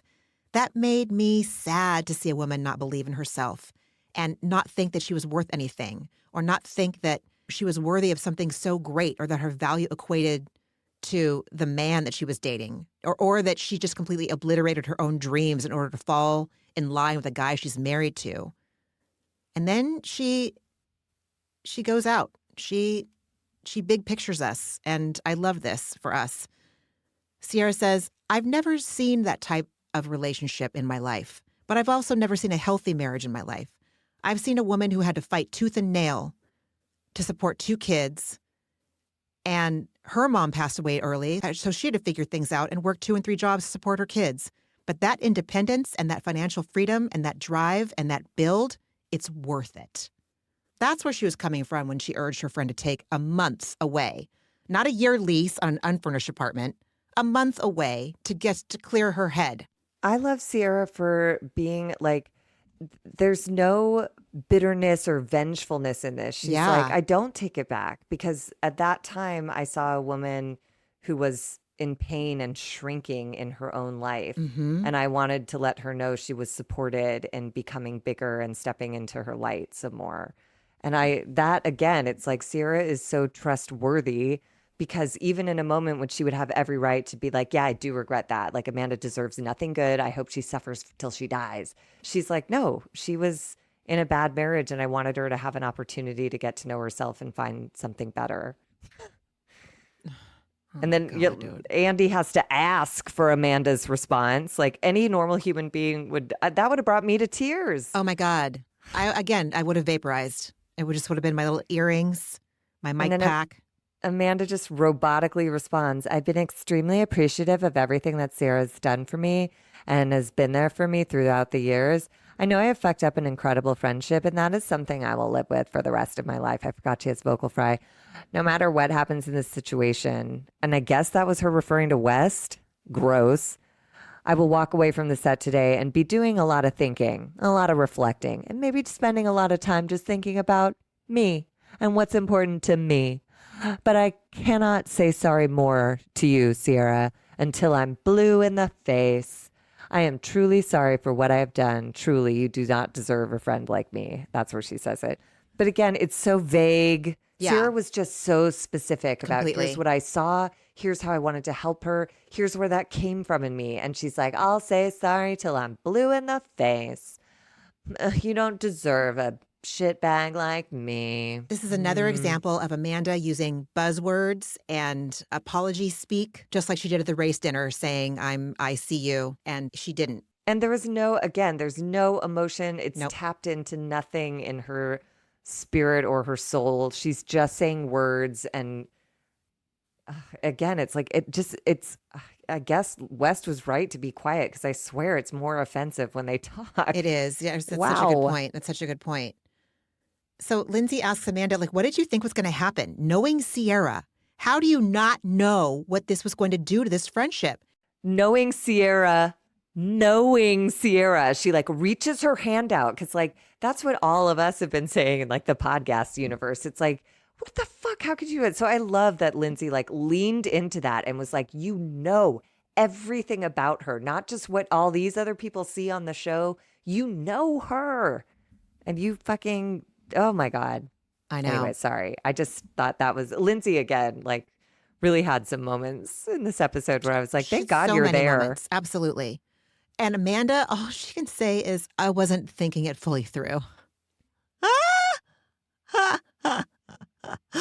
Oh my God, dude. So Andy checks it again with Jesse, because Jesse is so emotional right now. A lot of emotions are coming up for him. And Carl takes over to explain where Jesse's emotionality is coming from, because he's crying. And Carl says, over the summer, one of Jesse's friends hooked up with one of Jesse's exes and lied about it to Jesse's face for months. So this is really personal for Jesse now. Like, he's being betrayed. A past hurt is being re-scabbed and losing West. Well, and it's so parallel to what Lindsay just said to Amanda about Ciara. Knowing her, I might say the same to West. Knowing Jesse went through this over the summer, that his friend was hooking up with his ex, Lying about it. You go and pull the same shit and also lie about it.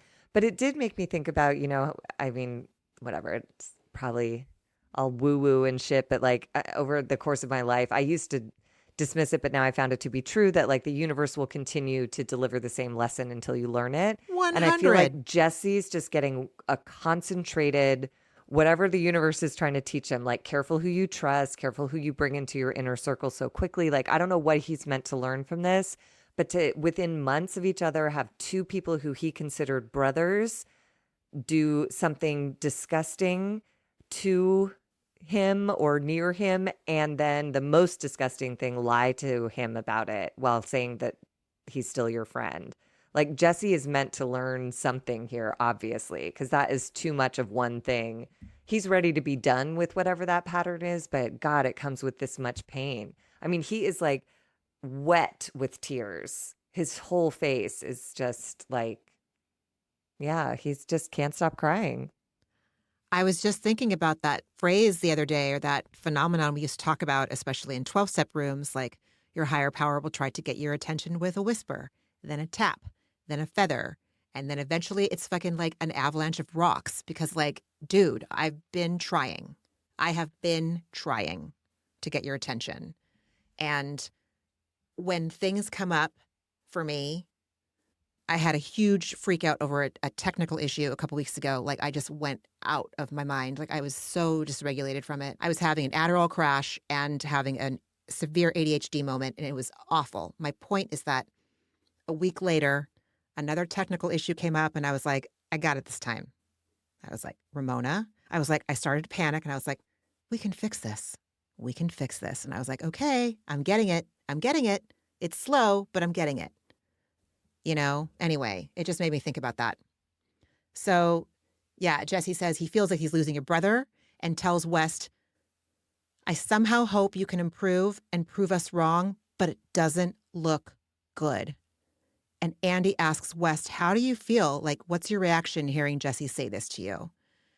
I fucking hate that. And obviously, Jesse, we were incredibly close. Hearing him say it doesn't look good is devastating. I wanted to be here today and apologize and try to articulate. The friendships here matter to me so fucking much, and it sucks knowing I'm responsible for watching the cracks in all of this. Again, no emotion, no Absolutely not. watering of eyes, no cracking of his voice, just words. Which leads And Andy to say, what? thank God like Andy's had it. He's like, no offense, but are you on like a bunch of beta blockers? Everyone is so emotional around you, about you, and and Andy just wipes his hand over his face with no reaction. Like, you're just fucking dead on your feet here, buddy. And Wes says he's trying to stay composed as much as possible. But like, why?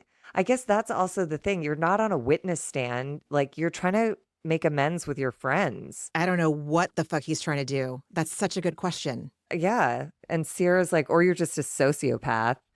And then I love Jesse for just trying to see if West is still capable of telling the fucking truth. Jesse goes, are you on a beta blocker? Like, can you answer the simplest question truthfully? And West even then hesitates. He takes a pause and goes like, yeah, I took a beta blocker. And you can see the difference in West's energy when he tells the truth by admitting he took a beta blocker than in the entirety of this reunion prior to that question. It's amazing because I believe him that he took a beta blocker. But then he's so fucking diabolical. He's like, diabolical. but I don't think that's why I'm not like sobbing right now. I'm like, oh. He apologizes for not reading emotional enough. What the It's all about like what I look like, how you're going to perceive And me. I apologize for it, not like, here's what I'm feeling, here's what I see you going through. Nothing connecting on a human level at all. It's so fucking disturbing. And he says, if I was sitting next to Jesse instead of Carl, I would be putting my arms around Jesse right now. Jesse just shakes his head. Yeah, dude. He gets that shit smelling face on, like, what the fuck are you talking about? And he shakes his head no. Because like, what are you talking about? Nobody knows who you are anymore. Don't put your arms around me. You're a stranger. Yeah, dude. Ugh. And he doesn't get it. He doesn't. It's crazy. He really thinks he can get away with this fucking line of defense. So yeah, I mean, I've already talked about my own beta blocker experience. Took them for years, morning and night, in the morning and at night before I went to bed. I joked about this with Josh yesterday. I said, motherfucker says beta blockers. I'm like, babe, do we wish that I would have had that reaction on beta blockers? Like some of the times, like, oh God, can we not have Hurricane Ramona like right this second? Trust me, that is not Well, and fucking beta Ciara blocker. took to the internet to be like, Yeah, she hello, did. I am a nurse, and beta blockers block the physical manifestations of a panic attack, racing heart, sweaty palms, feeling like you're going to faint and throw up. It does nothing to dull your emotional life. So West is dead as an emotional being, apparently. And I guess to bring it back to therapy, the fact that I have been off of beta blockers for months and months and months and months and months now means some of the stuff I'm doing is working. Yeah. Yahoo! It's great, but they are a useful tool. Oh, they're wonderful. But I've developed a very strange phenomenon since like the very end of last year. I have panic attacks in theater experiences now. Like it's so weird. So now I just put like a half a beta blocker in my pocket. So in case it starts to like become a full-blown panic attack, it is phenomenal intervention in terms of like stopping the racing heart, the feeling like I'm going to like die and throw up and faint all at once. Yeah, it's a very useful tool, but it is a blocker of physiological symptoms. responses, right? Yeah, Exactly. it is not, Yes. it doesn't go to your brain and turn off your emotional connection to reality.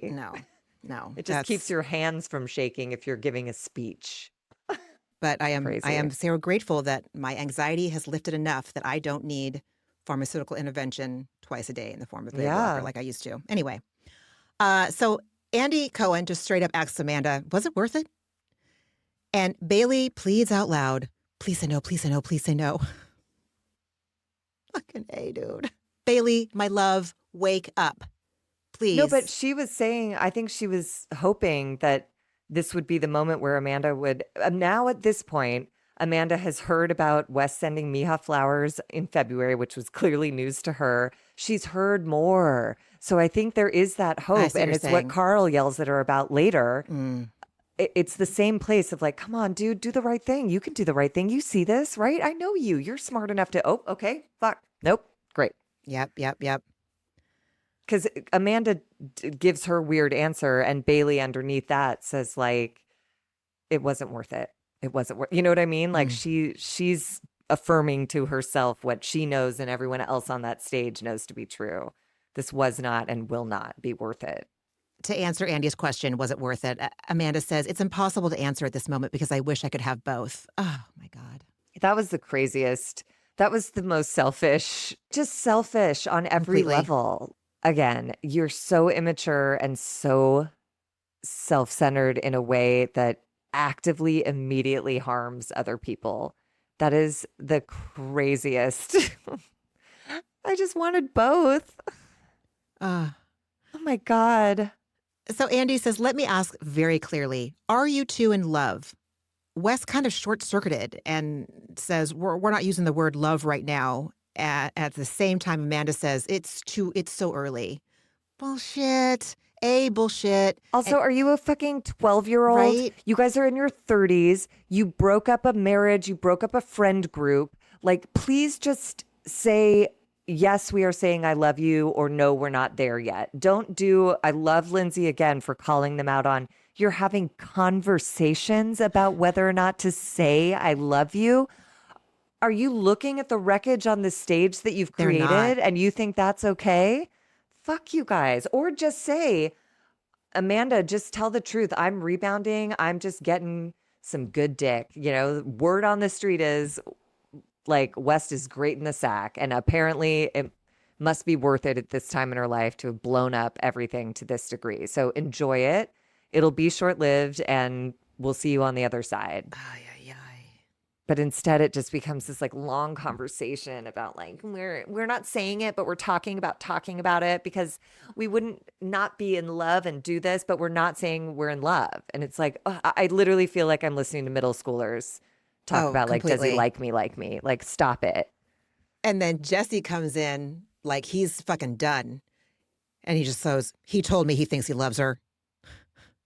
But again, it's like, I just think everything Wes says is a lie. I think he said that to Jesse because he knows Jesse wants this dalliance to have meaning. So he told Jesse, I think I love her, but he clearly hasn't told Amanda that. He just performs for the audience he has, and he doesn't give a shit who gets hurt. He doesn't give a shit. It's amazing. It's fucking wild. Wes says that he is very much committed to this relationship. Okay. And Andy asks, do you think you could be falling in love? And Amanda says, well, that's the conversations we've had. And Meija just laughs in disgust. And Amanda says, you can laugh at me all you want. Trust me. We're laughing.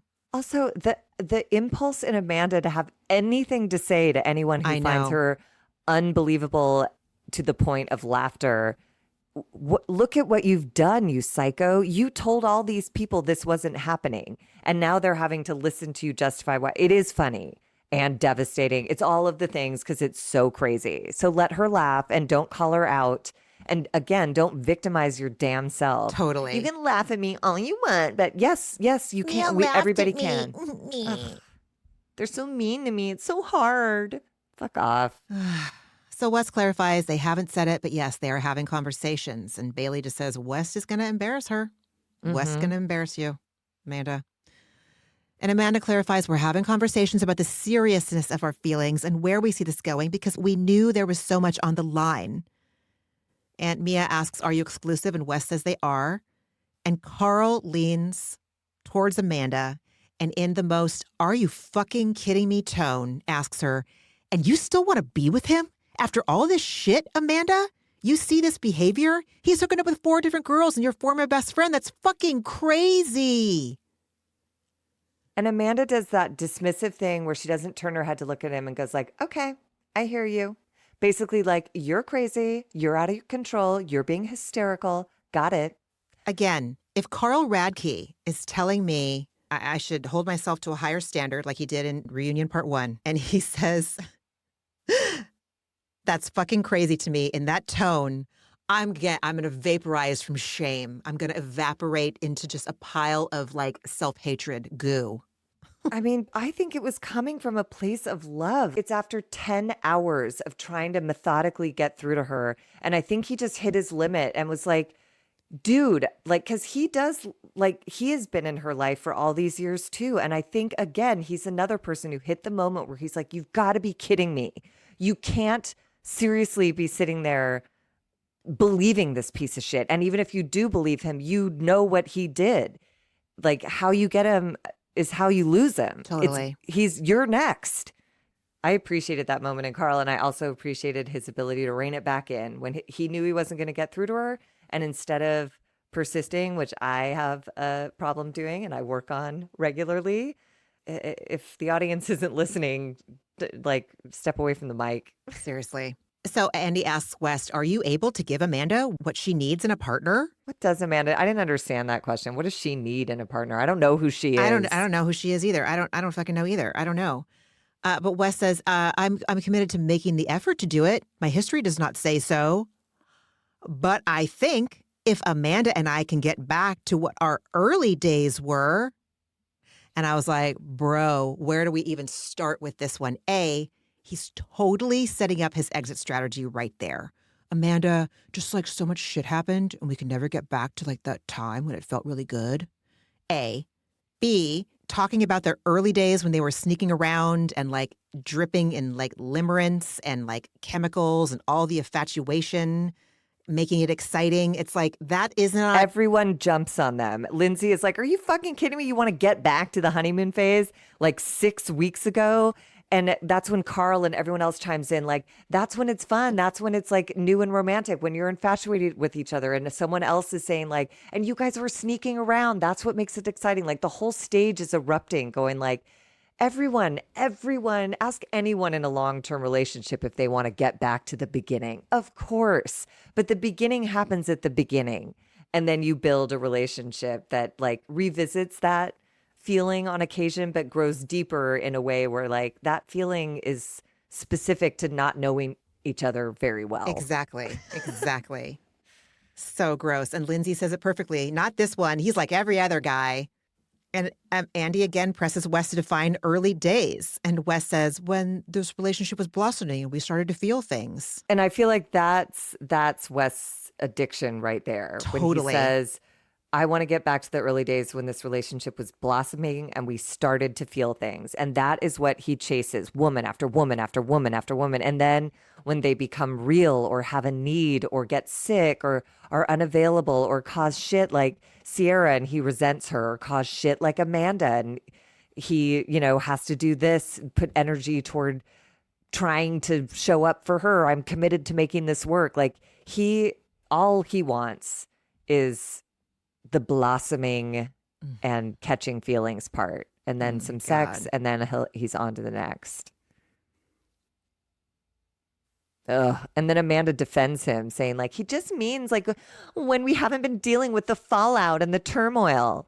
The fallout is all on you guys. Yeah. You're dealing with the results of you being a disgusting liar. Yeah. So like, you should be digging into that and supporting each other through that and getting better, becoming better people because of this moment in time. But instead, she blames everyone else for putting them through a fallout. I just am like, I just get more and more disgusted, like exponentially as we reach the end of this. So. Same.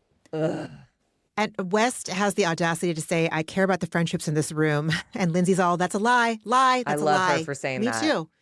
And he hopes one day that some of his relationships and friendships in that room can heal. And in the Peacock version, this is where Andy asks Amanda, did you tell West at the Yankees game, act like you like me? And she says that was probably the sentence, but it was at the end of a longer thought. Which, I mean, it's just so condemning. It's just like, great, so it's over. So he already hated you way back then, and now we're much deeper into this, and he still hates you. Oh, my God. So Wes says he knows he's hurt people. He hurt Ciara and Kyle specifically, and he claims it breaks his heart, and that he's sorry, and that, you guys know your friendships matter to me. And Ciara cuts him off. God, I love her for jumping on every single one of these, like, platitudes they try to get away with. She's like, we actually don't know. We don't know who you are. You're a completely different person than you lead on to be. And that agreed. Because I bought West's act because I'm not Meija. I saw West on TV. I didn't know she existed. I don't know what he probably presented to her, whatever. And whatever he presents to his family as like loving boyfriend giving it a go with this cruel girl. Like he's just so, oh my God, diabolical. And Kyle goes hard at Wes, what will likely prove to be an addiction. I don't know if he'll ever heal it. He says, how many situationships does it take to get off and feel like the man, And Wes just goes, that's a good question. I've never really. And I was like, Wes is just placating everyone and just, again, stepping away from any responsibility. Just like, hey, good thought, man. I'll carry that with me. Fuck you, dude. God, that's so gross. It's his wife. You're fucking his wife. Yeah. Give him a little more than, that's a good question. I was like, get thee to slaw. That was my note. Get to slaw. Get to Sex and Love Sex and Love Anonymous. Anonymous. Go, Yeah. go, Wes, go. And Lindsay's like, as long as he gets followers from each and every one, he can get something out of it. And Andy sends them all to take a short break. And in Lindsay's dressing room, she and Meija are chatting. And Meija says, Lindsay, it's been 10 hours and I still have no clarity. And Lindsay and Meija both say that they're walking away knowing less than they did before the fucking day started. And on stage, we see Andy checking in with Wes, like, how are you feeling? But it's really interesting setup. At this point, everyone's kind of dispersed. So it's just Andy, West alone on his couch, and then Kyle and Ciara sort of, futzing with their clothes on their couch. Andy asks Wes how he's feeling, and he goes, horrible. And I loved Kyle's question, and I believe him. I'm honestly just trying to figure out how much you care. And Ciara crosses through the conversation as she leaves the stage and goes, he doesn't. Yep. And I just feel like that is the truth. We're all trying to figure out how much West and Amanda care. And I think Ciara encapsulates it perfectly with like, they don't. If they cared, they couldn't have gone 10 hours not breaking down in tears, apologizing, begging for forgiveness, and seeking help. Oh, my God. But instead, they just pulled a bunch of neutral, monotone bullshit and left everybody with nothing. And then Kyle starts to leave the stage and he runs into Amanda, who's God. re-entering. And she just grabs him and looks at him for a minute and then hugs him, which made me mad at this point because I'm like, don't use him. Like, you know, everyone's fucking turning on you and now you're going to try and win him back over. And she goes, we'll talk tomorrow. And they hug and the microphones catch their hearts beating. And it like, that actually like broke my heart. And Kyle starts sobbing, you know? And I don't think it's because he's sad about or for Amanda. I think the whole situation is just so devastating. Like the summer house level of it, the personal marriage part of it, the West piece of it. Like, I think it just all landed on Kyle as he's hugging this person who like is kind of a stranger now, but who he still knows better than anyone else. But he also is now realizing he doesn't know her at all. At all. She lied At all. a lot. And he says when he's sobbing, I hate when our 10-year relationship is talked about as if it was 100% bad. And all she says is, I know, I'm sorry, and then walks away. It was She sucks. wild. So Lindsay comes back on stage and she's on fucking fire and she's had it and she's not going to take it anymore. She's swilling a glass of wine. Yep. And she goes, Andy, I've learned nothing. Like, she's amazing. There's not a lot of clarity. Why did it take today to think through any of this? I'm so confused how such a big decision, such a high risk, and you say you weighed it all, but you didn't. All these guys are a mess. Motioning to Carl, Jesse. The cast. Everybody. And if you weighed all these decisions, surely you must have thought how it would affect more than just the four of you. And I'm looking at you, Wes, because you're the manipulator here. It affects our entire friend group. It affects people's livelihoods, careers. Today's the day you just thought about that? It's very short-sighted for a fucking hookup, for a fling. This whole day has been overshadowed. All we want is to get clarity, and all you come up with is we have a lot to think about after this. Yes, Lindsay. Yes. Oh my God. And Amanda That says, was I have a lot to amazing. think about. Oh, she's such a dumbass. She's such a... And she, you know, is sure to drive home like after today. Oh, my God. Oh, okay. That was Lindsay's entire point in her speech, you dumbass. And then Andy asks Kyle, how do you navigate the future, Kyle? And Kyle says, and I thought this was really very medicine of Kyle, to be honest with you. I thought this was very minimal ego. I'm at peace with having a feeling that no one would really care about my side.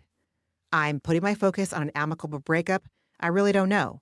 I know I said on Watch What Happens Live, I'd be happy with whatever makes Amanda happy. But candidly, I never thought this was going to be possible. None of us did, dude. Dude, no. Because it still feels impossible. It just is so gross. It's It can't disgusting. be real. And Andy asks Ciara, was this day cathartic for you to get it all out today? Do you feel like you can move forward in your life? Because Andy says, like, because I don't see you reconciling with either one of them. Yeah. At least he was clear about how deep this betrayal is and how unresolved it is after 10 hours of talking. They gave nothing. So he's like, sorry, but, you know, obviously you're not going to move forward with them. Can you just find closure and move on for yourself? And she says, it was cathartic in some ways, and it's nice to move on with my life. And to close out the reunion, Andy shares that Ciara raised $160,000 for Girl That's Scout a ton of troop. money. It is a ton of money. Group 6,000, a troop that serves families living in temporary housing in New York City, which is huge. And so instead of toasting with booze, they're toasting with Thin Mints. And Amanda scolds West, telling him not to eat it yet because they'll be cheersing with the cookies. And West's Which it face, seems like they don't even, like, oh my God, yeah, West was like, Yep. ugh. And Andy says it's ironic. This was the most fun summer house to watch, and it was the least fun reunion they've ever done. Like, yeah, no shit, Sherlock. And he salutes and thanks the newbies profusely for bringing their openness and sharing tonight. And he has them take a group photo, and then he steps out, and they take a group photo without Andy. And then we see clips from next week's summer house, the aftermath. I didn't know this was coming. I don't think any of us did. None of us Really? knew. Fuck yeah, dude. Good. Yeah. Come on. I'm curious, and then I'm ready to put it to bed. Because this was so unsatisfying via Amanda and West. And not that I think they're going to give us much different in these private conversations they have, but at least, again, I love Lindsay. In the preview they showed, Lindsay was like, he's already made an ass of you, you fucking idiot. Like, she's more like, her like New York accent is getting thicker. You know, she just like, she has no time for anyone who is trying to peddle bullshit like these two. And I love her for it. Listen, she's a former publicist, current MILF. She has no time. Yeah. She has no time. Well, friend, I know it doesn't seem like we watch anything else, but what else did you watch?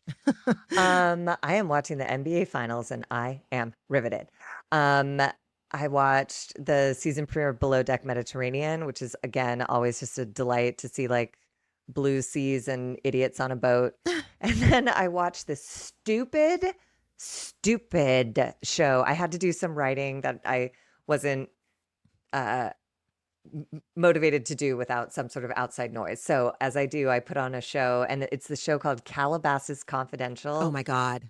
It's the dumbest shit I've ever seen in my life. And it's perfect because it like mostly numbed me out so I could hear people talking while I was typing, and that made my writing go faster. But occasionally all roads lead back to Bravo, of course. We got a Larsa Pippen cameo. We got a Brandy Glanville cameo. But I will say Larsa Pippen's kid, Preston, who's darling and adorable, absolutely just in the sweetest way, just fucking read her for Phil. You know, and he breaks down crying. He's a child of divorce, and he explains what that did to him. And as a kid, when your mom is dating Future, the rapper, who releases a song saying, I don't remember what the lyrics were, but it was something about like, I just slam dunked your wife or whatever. And this poor kid has to go to school and be like, oh, your mom's a hoe. And then, you know, like, anyways, 99% of it is people going to La La Land Cafe going like, my matcha's perfect. And then there's, you know, 4% of it that's like Preston and some worthwhile look at like kids newly graduated from college trying to figure out what to do. But they're kids with like all the resources in the world, so they're not really going to struggle. Anyways, that's what I watched. What did you watch this week? Oh, let's see. Making through Hacks season 5, Widow's Bay, also watching basketball, season 6 of Summer House, and I forgot. I think I started Calabasas Confidential a couple weeks ago, or like when I was recording solo, and I forgot to bring it up. I don't know if I pushed it out of my memory or what, but it's very much, it has to be on while I'm playing my Game Boy or something, because like, holy shit, it is something else. It's like desperately boring, and also I hope there's a second season, and I don't know what that says about me or the show or any of it, but whatever. Totally. And then Josh and I tried to watch the first episode of Love Island, and he looked at me, he's like, babe, I can't hang. This is too gnarly. I can't do it. And I was like, I get it. It is so weird to watch people go from 0 to full making out. It's creepy when you think about it. It's real creepy. Anyway. And friend, what was your antidepressant? My antidepressant was, I got to spend time with a high school friend of mine. She runs like a theater and dance company. So I went to go see a production they put on over the weekend. It was good to see Hillary. Let's see. My antidepressant is Leo went to a birthday party on Saturday, and it was about a half hour away, and it was close to a mall. And so Josh and it wasn't enough time for us to come back home and do something in Oakland. So we hung out at this mall and had lunch and held hands walking around the Vans store, you know? I love that. That's very sweet. Like when I get to spend time with him just by myself, it feels so special that even walking around like a random mall, killing time was fucking great. Yeah. And like it makes those moments holding hands in the van store like sweeter. It was just really fun.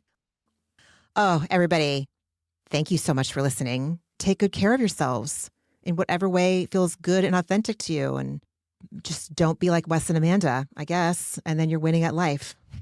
And yes, we will talk more about these bozos next week. We will talk next week, you guys. Oh my gosh, aftermath.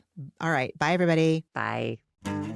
Ramona and Margie are obviously not doctors and do not provide medical advice. Their content is intended to be used for entertainment purposes only. It is not intended to be, should not be interpreted as, or used as a substitute for medical advice or a diagnosis of any health or fitness problem, condition, or disease, nor a recommendation for a specific test, doctor, care provider, procedure, treatment plan, product, or course of action. My mom isn't a doctor.